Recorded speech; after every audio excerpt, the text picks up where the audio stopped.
સુરતના ચોક બજાર પોલીસે ઠગાઈ કરતા 3 લોકોને ઝડપી પાડ્યા હતા। નોટોનું બંડલ બતાવી મહિલાઓ સાથે છેતરપિંડી કરવામાં આવતી હતી અને બંડલ ઉપર સાચી નોટ રાખી નીચે કાગળની ગઠ્ઠીઓ રાખી મહિલાઓને ટાર્ગેટ કરતા અને પૈસા લઈ કોઈ જશે તો પૈસાનું બંડલ તમે રાખો એમ કરી તેમના ઘરેણા ઉતારી નાખો અને ઘરેણા ઉતરાવી તેઓ ચોરી કરી નાસી જતા હતા।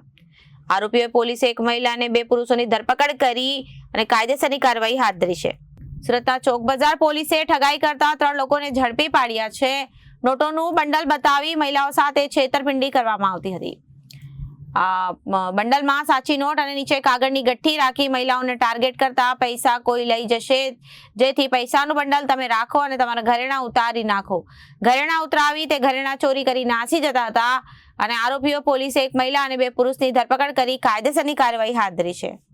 પોલીસે હિતેશ સલાટ, વિક્રમ સલાટ અને મીનાની ધરપકડ કરી છે। પકડાયેલા આરોપી વિરુદ્ધ ભિલોડા અને તલોદ વિસ્તારમાં નોંધાયેલા ગુનો વિરુદ્ધ સુરતના ચોક બજાર વિસ્તારમાં પણ ગુનો નોંધાયો હતો।